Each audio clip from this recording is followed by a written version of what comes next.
మన ప్రభువును రక్షకుడైన యేసు క్రీస్తు కృప మీ అందరికీ తోడైనగాక. క్రీస్తునందు ప్రియులారా, కీర్తనల భాగంలో నుంచి 30వ కీర్తన 2వ చరణములో భక్తుడైన కీర్తన గడిలా రాస్తున్నాడు. యెహోవా నా దేవా, నేను నీకు మొరపెట్టగా నీవు నన్ను స్వస్థపరిచితివి అని. తనకు మొరపెట్టే వారిని ప్రభు స్వస్థపరుస్తాడు. అవును, ఎవరైతే దేవునికి మొరపెడతారో, అయ్యా నన్ను స్వస్థపరచు, అయ్యా నన్ను కనికరించు, నాకు ఆరోగ్యాన్ని దయచే అని ఎవరైతే దేవుణ్ణి వేడుకుంటారో ఆయన తప్పకుండా స్వస్థపరిచేవాడు. యేసయ్య ఈ లోకంలో జీవించిన కాలంలో తన దగ్గరికి వచ్చిన వారిని ముట్టి స్వస్థపరిచాడు. ఒకప్పుడు ఒక మనిషి బిగ్గరగా కేకలు వేయడం మొదలుపెట్టాడు. యేసు, దావీదు కుమారుడా, నన్ను కనికరించు అని ఎంతో బాధను వేదనను వ్యక్తం చేస్తూ ఉన్నాడు. అప్పుడు అనేక మంది ఆయన్ని నివారించాలని చూశారు. ఊరుకోమని శిష్యులు అతన్ని హెచ్చరించారు. కానీ అతడు అంధుడు బర్తిమయ్య అనేటువంటి ఆ వ్యక్తి కేకలు వేయడం మొదలుపెట్టాడు. దావీదు కుమారుడా, నన్ను కనికరించు, నన్ను కరుణించు అని కేకలు వేస్తూ ఉన్నాడు. క్రీస్తునందు ప్రియులారా, అతడు మరీ గట్టిగా అరస్తూ మొదలుపెట్టాడు. అయితే అతనికి తెలుసు మళ్ళీ అలాంటి అవకాశం వస్తుందో రాదో అని అతనికి అర్థమైందేమో. అందుకనే యేసయ్యని అంత గట్టిగా పిలవడం మొదలుపెట్టాడు. అయితే యేసయ్య ప్రేమతో అతని దగ్గరికి వచ్చి అతని హృదయవాంఛను తీర్చేశాడు. లూకాసు వార్తలో మనం 18వ అధ్యాయంలో 35 నుంచి 43 వచనాల వరకు మనం చదువుతుంటే ఈ భాగం చాలా చక్కగా స్పష్టంగా కనబడతా ఉంటుంది. అలాగే మార్క్సు వార్తలో 10వ అధ్యాయంలో 46 నుంచి 52 వచనాల వరకు చదువుతూ ఉంటే ఈ అందుని లాగా ఒకవేళ ఎవరైనా ఏదైనా ఒకవేళ అవకాశం కోసం ఎదురు చూస్తూ ఉన్నారేమో, ఆయనపై ఆధారపడి ఆయనకి మొరపెడితే, అయ్యా నీవే నన్ను కనికరించు, నాకు సహాయం చే, అయ్యా నీవే నాకు ఏకైక మార్గం అని ఆయన్ని వేడుకోగలిగితే తప్పకుండా స్వస్థపరుస్తాడు. ఒక వ్యక్తి దేవునికి అయిష్టంగా తిరుగుతూ ఉన్నాడు. అనేకులు అతన్ని సరైన మార్గంలో నడిపించాలని ప్రయత్నాలు చేశారు, ఎన్నో సలహాలు ఇచ్చారు. కానీ అతడు పాప జీవితాన్ని అలాగే కొనసాగించాడు. అతని నిమిత్తమై తన భార్య ఎంతగానో ప్రార్థించడం మొదలుపెట్టింది.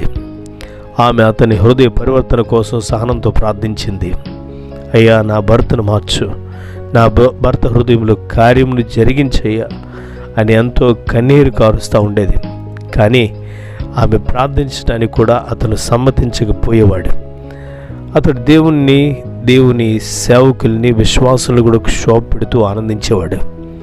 ఒకరోజు తన కార్యాలయం పని గురించి మరో ప్రాంతానికి వెళ్ళవలసి వచ్చింది. మార్గ మధ్యంలో అతనికి కారు ప్రమాదం జరిగి కాలు ఫ్రాక్చర్ అయింది. పిల్లరా, వైద్యశాలలో చేర్పించారు. డాక్టర్లు ప్రాణాన్నైతే కాపాడారు. కానీ ఆ తర్వాత వారికి చెప్పినటువంటి మాట ఏంటంటే, మీ కాలు తీసివేయాల్సి వస్తుంది, ఆ కాలుని మరి ఆపరేషన్ చేసి తొలగించాల్సి వస్తుందని చెప్పినప్పుడు అతడు ఎంతో దిగ్భ్రాంతికి గురైపోయాడు. అయ్యో, ఏంటి నా జీవితం ఇలా అయిపోయింది, ఏంటి నా బ్రతుకు ఇలాగైపోయిందని ఒక ప్రక్కన బాధను వేదన కలిగి ఆలోచన చేయడం మొదలుపెట్టాడు. అతని కళ్ళ ముందు తన యొక్క పాప జీవితం అంతా కనబడతా ఉంది. ఎవరు ఎన్ని సలహాలు ఇచ్చినా, ఎన్ని సూచనలు ఇచ్చినా, ఎంత మరి నన్ను బాగు చేయడానికి ఎంత వారు ప్రయత్నం చేసినా నేను నా బ్రతుకును మార్చుకోలేకపోయాను. పాప జీవితంతో బ్రతుకుతున్నాను, నా ఘోరమైనటువంటి పాపమే నన్ను ఇలా వెంటాడిందని చెప్పి తన ఘోరమైన పాపిని గ్రహించుకొని ఏం చేసినా తెలుసా, తన భార్యను పిలిచి, అమ్మా నేను నీ ఎడల తప్పు చేశాను, నీ ఎడల ఎంతో తప్పు చేశాను, నిన్నెంతో క్షోభ పెట్టాను, మనస్తాపం కలిగించాను, ఎంత భయంకరమైనటువంటి పాపిని నాకు ఎవరు సహాయం చేస్తారు అని ఏడుస్తూ మొదలుపెట్టాడు.